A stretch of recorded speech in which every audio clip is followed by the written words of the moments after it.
सहमत हूँ श्रीमान प्रधानमंत्री नरेंद्र मोदी जी ने जो कहा है। लोकतंत्र के ऊपर बहुत बड़ा धब्बा है आपातकाल का दौर, और ये ऐसा काला समय है जिस समय को पूरा देश आज भी याद करके सिहर उठता है। कांग्रेस को माफी मांगना चाहिए। आपातकाल उनके द्वारा की गई जो जातियां हैं, जो उस प्रकार के जख्म उनने दिए, कई परिवार तबाह हो गए, कई प्रकार से कष्टों के कारण से वो दौर बहुत खराब माना गया है। और भारतीय जनता पार्टी तो उस मामले में एक तरह से इतनी ज़्यादा संविधान को प्रति अपनी निष्ठा बताते हुए, जिस पार्टी ने अपना जनसंघ का अस्तित्व समाप्त करके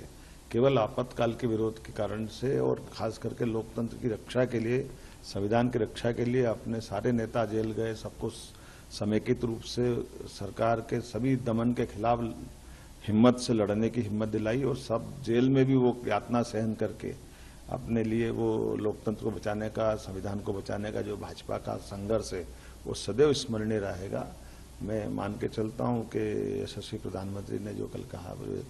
अक्षरशः सत्य है कि अब माननीय मोदी जी के नेतृत्व में न केवल संविधान की रक्षा बल्कि आने वाले समय में उस काले अतीत को दोबारा कभी जीवन में भारत में लागू नहीं कर पाए, ऐसा अनुकूल माहौल माननीय प्रधानमंत्री बना रहे हैं। लोकतंत्र के उस काले कार्यकाल के लिए ये सारे के सारे लोग जवाबदार हैं जो आज नकली संविधान हाथ में लेकर के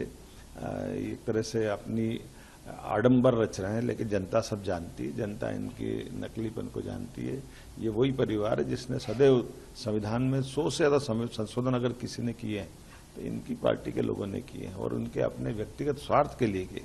यहाँ तक कि भारत रत्न भी दिलवाना तो इनने स्वयं को दिलवा लिया। ये वो लोग हैं जो संविधान की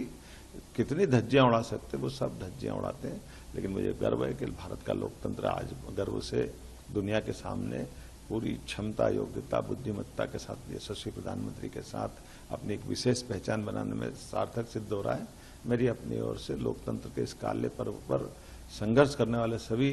बंधुओं का और जो दिवंगत हो उनके प्रति मेरी श्रद्धांजलि भी है, और उम्मीद करते हैं कि लोकतंत्र इन सब अनुभवों के आधार पर जीवन भर संविधान की रक्षा करते हुए अपनी यात्रा निर्बाध गति से आगे बढ़ाए।